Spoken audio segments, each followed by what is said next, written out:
que la RSE? Alors la RSE, alors déjà peut-être expliquer ce que veut dire ce fameux mot RSE, c'est la responsabilité sociétale des entreprises. Donc moi j'aime bien dire que c'est le développement durable qu'on va appliquer à l'échelle de l'entreprise. Donc il y a bien trois piliers qui sont le pilier social, le pilier économique et le pilier environnemental. Donc c'est bien ces trois dimensions et ça va être une démarche d'amélioration continue de l'entreprise sur ces trois dimensions. Et pour compléter, c'est vraiment aussi intégrer tous les parties prenantes de l'entreprise, que ce soit dans les activités, mais aussi en amont et en aval avec les fournisseurs, tout ce qui est les ressources, et puis les clients finaux, les partenaires qu'on peut avoir au sein de l'activité. C'est aussi intégrer toutes les parties prenantes de l'entreprise, que ce soit en amont, en aval et dans les activités évidemment avec les fournisseurs, les clients, tout ce qui est les ressources, les partenaires qu'on peut avoir dans l'entreprise, et puis vraiment de mettre la RSE au cœur de la stratégie de l'entreprise. C'est pas juste un département à côté, mais c'est vraiment au cœur de la stratégie. Pour vous, en quoi la RSE va participer à l'ancrage des petites et des moyennes entreprises bretonnes? Et ben, déjà, c'est l'idée de relocaliser l'économie, de travailler avec les partenaires qui sont ici sur place. Et puis on a des exemples, notamment dans l'économie circulaire, on voit tout l'intérêt de travailler en local. On peut penser à des déchets de certaines entreprises qui vont devenir des ressources pour d'autres. J'ai des exemples concrets, que ce soit des industries qui vont utiliser des métaux par exemple, et des chutes de métaux peuvent être réutilisées par d'autres, ou des industriels de l'agroalimentaire qui, pour certains de leurs déchets, vont choisir de les confier à des agriculteurs locaux. Donc tout ça, ce sont des démarches qui illustrent bien cet intérêt pour l'ancrage territorial de s'intéresser à la RSE et de la mettre concrètement en place dans son entreprise. Alors pourquoi la RSE va être bien pour les salariés et surtout pour les salariés des entreprises qui mènent des actions RSE? Je pense que en fait, c'est quelque chose qui va motiver les salariés, le fait d'avoir un sens et une utilité sociale et sociétale de leur entreprise.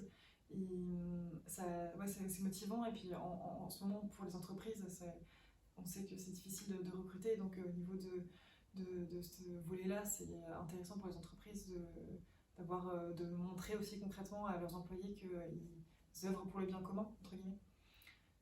Et après, pour toutes les démarches dans la RSE, il y a le côté écologique, mais aussi le côté social et gouvernance. Donc il y a ce côté un peu QVT de accompagner le parcours du salarié, que ce soit en formation, que ce soit dans son évolution de carrière, et puis aussi pour tout ce qui est la gouvernance partagée. Quand on parle de gouvernance, la gouvernance, elle se traduit de différentes façons. Ça va être le comportement éthique, ça va être la transparence, ça va être le respect de l'intérêt de ses parties prenantes, ça va être plus de dialogue social. Donc tout ça, forcément, ça va motiver, ça va donner du sens aux salariés, ça va favoriser l'engagement. Et je dirais par ricochet, avoir une influence sur les autres parties prenantes autour des salariés, que ce soit les familles, que ce soit les partenaires, et on reboucle avec la notion de territoire. Donc on voit bien que c'est tout un écosystème qui va avoir du sens et de la valeur pour le salarié. Pour vous, la démarche RSE, c'est vraiment une démarche d'engagement sur ces trois piliers-là? La RSE, en fait, c'est une démarche globale. En effet, quand on parlait tout à l'heure de trier les déchets, en fait, la RSE, il y a l'écologie, mais en fait, l'humain fait partie de la nature. Donc, en fait, si on travaille sur la RSE, il y a aussi le volet sociétal et donc toute la société, donc les humains qui vont avec. Et donc, quand on parle de management collaboratif, participatif, quand on parle de formation, tout ce qui est les conditions de travail, que ce soit au sein de l'entreprise, mais aussi chez les fournisseurs, au niveau des droits de l'homme, etc. Tout est imbriqué, donc c'est vraiment les trois piliers, que ça subvienne aux besoins de l'entreprise, au niveau économique, mais aussi au social et écologique. Ouais, c'est vrai qu'il y a un vrai besoin de cohérence, je pense, entre ces trois dimensions. Et moi, j'aime bien dire qu'il y a pourquoi on le fait, il y a comment on le fait et qu'est-ce qu'on fait. Mais tout ça, ça doit avoir une cohérence pour les collaborateurs. Donc c'est hyper important de ne pas oublier et de ne pas laisser une de ces dimensions de côté, parce que généralement, l'entreprise, elle va forcément perdre au jeu si elle travaille uniquement sur l'environnement et que le côté social est laissé de côté. Ça va pas marcher très longtemps, elle va moins réussir à engager ses collaborateurs, ou si elle n'est pas exemplaire vis-à-vis de ses fournisseurs ou en termes de gouvernance d'achat, elle aura du mal en termes de réputation, ça va pouvoir nuire aussi à l'image de l'entreprise. Elle va pouvoir peut-être perdre des contrats, perdre des partenaires. Donc tout ça, on voit bien que ça marche vraiment la main dans la main. Et j'ai un exemple pour ça, parce que justement, une entreprise qui voulait changer plutôt au niveau environnemental, à la base, c'est comme ça qu'elle était venue sur la RSE. Et en fait, en essayant d'embarquer et de mobiliser les collaborateurs là-dessus, ils se sont rendus compte qu'en fait, il y avait aussi des choses à faire au niveau du management. En fait, tout est lié. Donc, une entreprise peut venir pour un des volets, en fait, plus de la RSE, puis en fait, se rendre compte que tout est lié. Donc, en fait, tout est imbriqué. Donc, voilà, c'est global, quoi. Pour vous, quel est l'intérêt des labels aujourd'hui? Pour moi, l'intérêt des labels, c'est plus d'avoir des critères pour aider à voir comment mettre en place une démarche RSE. Il y en a plein, alors il y en a des plus ou moins intéressants et on se perd un peu dans tous les labels en vrai. Et c'est vrai que c'est un guide ça, Ouais. pour structurer, pour progresser, ça peut être intéressant. Après, ça nécessite quand même de se poser un certain nombre de questions. Le label pour le label, ça n'a pas forcément de sens pour l'entreprise. Se poser la question d'à quoi sert le label, est-ce qu'il est pertinent pour mes parties prenantes, est-ce que mon secteur d'activité a déjà engagé des démarches, et auquel cas est-ce qu'il faut que je me rapproche d'un label sectoriel ou de bonnes pratiques déjà existantes dans mon secteur d'activité. C'est un sujet qui mérite d'être questionné et qui peut être effectivement peut-être une démarche plutôt guidante, mais pas une fin en soi. Super. Est-ce que vous pourriez me donner des exemples de labels, justement, alors ils doivent différer, comme tu disais, en fonction des secteurs, mais des labels un peu que tout le monde peut connaître. Alors, Ok. dans ces cas-là, tu vois, je pourrais même plutôt parler genre du bilan carbone, Oui, ou c'est ça, des choses comme Ah ça oui. qui sont des outils, Les outils, ouais. on peut dire national, et ça, c'est pas un label, Oui. tu vois. Ah oui, ok. Par exemple, faire le bilan carbone, c'est comme un bilan comptable, tu vois, une entreprise fait un C'est bilan comptable à la fin de l'année. encadré, mais Ok. C'est encadré, en fait, c'est pour voir c'est quoi l'impact au niveau du carbone de Ah l'entreprise. oui. En termes de conseils, qu'est-ce que vous suggérez pour une labellisation? Peut-être pour accompagner les entreprises, là, pour moi, c'est plus par où commencer. Et du coup, Ah, le label, ça peut être une idée pour les personnes qui connaissent pas. Ils disent ah bah je vais essayer de chercher un label. Et nous, ce qu'on suggère, c'est pas forcément de passer absolument par un label pour commencer. C'est pas, pour moi, la première chose, c'est d'abord de voir faire un peu l'état des lieux de qu'est-ce qui existe déjà au sein de l'entreprise. Et puis, au niveau de la sensibilisation, de mobiliser les équipes.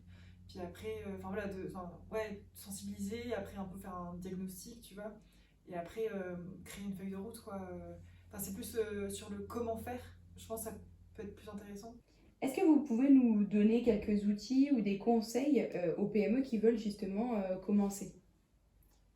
Ouais, mais je dirais bien que la première chose, il y a quand même l'engagement du dirigeant qui est important. Je pense que je mettrais ça en numéro 1, c'est que le dirigeant, alors quel que soit son niveau de connaissance du sujet, c'est peut-être d'abord de s'informer et de se former, en tout cas de s'acculturer avec ce sujet de la RSE, des transitions écologiques et sociales, aussi bien au niveau de l'actualité, et peut-être se rapprocher aussi d'autres dirigeantes ou dirigeants qui ont déjà fait monter ces premières marches pour avoir des retours d'expérience. Donc je pense que pour moi, ça ce serait d'abord le prérequis. Côté un peu sensibilisation, quoi. Ouais, carrément. Au départ. Ouais. Mieux s'informer sur ce qui existe. Et c'est pas mal d'aller chercher auprès de pairs, d'autres dirigeants, comment est-ce que. D'autres qui sont plus en avance, en fait. Ça, c'est une bonne démarche. Ouais. Ok. Le deuxième, t'en parlais tout à l'heure, peut-être les équipes aussi, c'est important. Complètement. Pour moi, oui, de mobiliser. Il y a le dirigeant et après, il y a toute l'entreprise. Donc, voir un peu le niveau de sensibilisation. Et puis après, il y a plein d'outils qui existent. Les fresques, par exemple. Il y a des outils qui existent qui sont ludiques et qui sont faciles à utiliser, qui prennent pas beaucoup de temps. En 2-3 heures, on peut aussi avoir une vision globale et ça permet de faire. En même temps, c'est de l'intelligence collective. Donc, ça permet de créer du lien au sein des équipes. Et donc, de sensibiliser à ces questions-là, de voir si. Il y a des porteurs de projets internes qui seraient motivés pour faire ça à côté de leur... Enfin, souvent c'est comme ça qu'on fait avec des groupes de travail au sein d'entreprises. Ouais, des ambassadeurs. Des ambassadeurs, des volontaires qui ont envie de se saisir des sujets, qui sont déjà impliqués à leur niveau personnel, qui ont envie de faire quelque chose au sein de l'entreprise. Je pense que petit à petit c'est un peu ça. Ouais, ça peut être une bonne base. Et puis après de se dire, aller regarder aussi dans l'entreprise, voilà, on soulève le capot et on va se dire, mais et nous, qu'est-ce qu'on fait? Et puis déjà, peut-être qu'est-ce qu'on fait bien? Parce qu'il y a certainement un certain nombre de choses qui sont faites et qui sont bien faites. Alors d'une part, on va commencer à mobiliser les collaborateurs parce qu'on va se dire, on n'est pas... ok, c'est peut-être un sujet important ou qui nous paraît une montagne, mais on fait déjà des choses bien. Et puis après, essayer de travailler ensemble avec les collaborateurs pour identifier et co-construire des pistes de solutions qu'on va pouvoir mettre de façon peut-être certaines très rapidement, qui ne seront pas celles qui auront peut-être le plus d'impact, mais on va déjà mettre en place ça et comme il y aura l'envie, ça va forcément faire un petit peu un effet de boule de neige et puis après s'attaquer au sujet à plus fort enjeu. Mais je pense que déjà, essayer de mettre un peu tout le monde dans le bon sens de la démarche, c'est prérequis. Et puis après, on peut aller faire du diagnostic, on peut éventuellement se faire accompagner, faire un diagnostic, aller faire du bilan carbone pour avoir des outils de mesure plus précis. Ça arrive généralement dans un second temps, quand on peut avoir déjà travaillé ce terreau même de l'entreprise, ça peut être intéressant et il y a notamment les outils d'intelligence collective s'y prêtent très bien.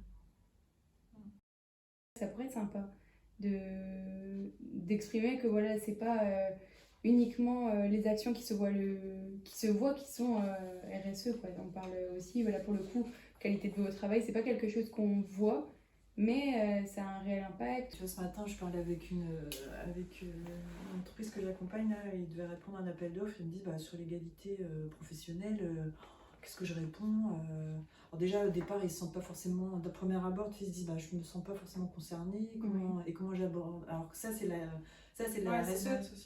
Mais là, je dis, ils ont déjà fait des choses, puisque tous les ans, ils reprennent les données sociales, ils font des calculs, de savoir combien. Je dis, déjà, ça, c'est une première chose. Et à partir de là, tu dis, est-ce qu'il y a des écarts, pas des écarts, tu les expliques comment déjà, ça, c'est un premier. Mais ça, oui, c'est de la RSE. Ça, c'est du cœur de la RSE. C'est de la RSE. Et ça peut être c'est un des sujets du social. Mais... C'est vraiment, en fait, tellement de gouttes les unes à côté des autres, on ne se rend pas compte à quel point c'est vraiment un bain de possibilités. En fait, la RSE, ça touche à tout. Et c'est pour ça que c'est intéressant de mettre aussi en avant des points que les personnes n'ont pas l'habitude de voir en avant. Parce que vraiment, les points les plus visibles sont notamment l'écologie ou justement faire contribuer des partenaires locaux. Mais d'autres actions qui du coup n'ont pas autant d'impact, qui ne sont pas aussi visibles, du coup les personnes dans la réflexion commune ne l'intègrent pas à tout ce qui concerne la RSE, alors que là pour le coup l'égalité homme-femme c'est top. Je pense notamment même pour le coup à tout ce qui va être, je sais pas moi, recycler les anciennes énergies ou des trucs comme ça. Il y a des actions qui sont hyper méconnues. Le mécénat de compétences, ça marche bien aussi. Ça, c'est des sujets où des collaborateurs de l'entreprise vont aller travailler pour d'autres ou pour des associations ou sur des temps de leur carrière précis. C'est hyper intéressant. On est vraiment dans la boucle de la RSE, de l'écosystème aussi territorial. Je sais pas sous quel... Parce que finalement, moi je le vois, c'est un mode de pilotage de sa boîte. Parce que finalement, tout est... Donc c'est soit on l'est, soit on l'est pas. C'est du long terme, en fait. À partir du moment où c'est ça, on l'a peut-être pas dit. On n'en a peut-être pas assez parlé. Parce que c'est du long terme. Quoi. Voilà, c'est ça ce que je voulais dire un peu plus pour convaincre et parce qu'on parlait de dirigeants engagés. Nous, souvent, c'est ça, quand on parle à des potentiels clients, des prospects plutôt, c'est souvent, surtout pour les PME familiales, c'est un peu facile de dire ça parce que c'est leurs propres capitaux, qu'est-ce qu'ils ont envie de léguer à leurs enfants. Et en fait, quand une entreprise a ses actionnaires qui sont à côté aussi, là on est dans le local, et du coup, si vous avez envie que ça dure dans l'avenir, étant donné les conditions qui sont potentiellement qui vont arriver, dans ces cas-là, il faut changer certaines choses, certaines façons de faire. Et donc aller vers l'économie, enfin l'entreprise responsable ou même carrément contributive ou régénérative, essayer d'aller carrément mettre, je sais pas, créer des nouveaux produits qui sont plus régénératifs, bah, ça c'est des choses qui vont permettre à l'entreprise de durer dans le temps, De se pérenniser de se aussi. pérenniser quoi. Enfin, Cette démarche-là, généralement, c'est pas un ROI immédiat. ouais. Le ROI, ici, on peut l'avoir, on diminue sa facture d'eau, on diminue sa facture d'énergie, tout de suite, l'entreprise On voit voit l'intérêt et les conséquences. Mais après, tout le reste, c'est beaucoup de coûts cachés. Et puis finalement, c'est beaucoup de coûts cachés, parce que la partie sociale, c'est beaucoup de coûts cachés. On le voit avec la qualité de vie au travail, la multiplication des arrêts de travail, ça a un coût pour l'entreprise, ça a un coût pour la société. Quand on travaille sur sa RSE, quand on travaille sur les leviers de motivation, l'équilibre des temps de vie, sur la place de la parentalité, l'égalité entre les femmes et les hommes, l'accès à des formations, forcément on va diminuer ces risques-là, les risques sociaux. Et donc et ça l'entreprise ne le voit pas forcément d'un premier abord.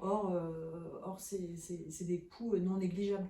Et aussi, c'est un bénéfice en travaillant sur tous ces sujets-là. Le fait de travailler sur la diversité, la parentalité, tout le QVT, là, ce que tu dis, il y a aussi le fait que du coup il y a moins de turnover, les gens restent, les gens parlent de l'employeur comme ils aiment leur travail, ils aiment l'entreprise dans laquelle ils travaillent, donc c'est aussi plus facile de recruter quoi. Oui, on a finalement tous les ingrédients de la marque employeur dans la RSE, ils sont là. Ils sont là. Travaillons notre RSE et on travaillera notre marque employeur.